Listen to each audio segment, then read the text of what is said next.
नयाँ वृन्दावन गौशाला मोरङ जिल्लाको सुन्दर हरैचा नगरपालिका 5 बलिया क्षेत्रमा अवस्थित एक प्रमुख धार्मिक तथा पर्यटकीय स्थल हो।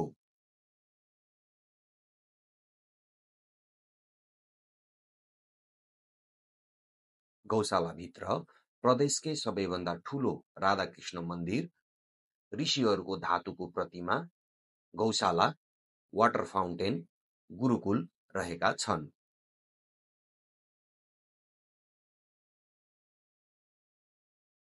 यहाँ विश्वकै अग्लो गाईको प्रतिमा छ, जसको उचाइ जमिन सतहबाट 36 फिट 3 इन्चको रहेको छ।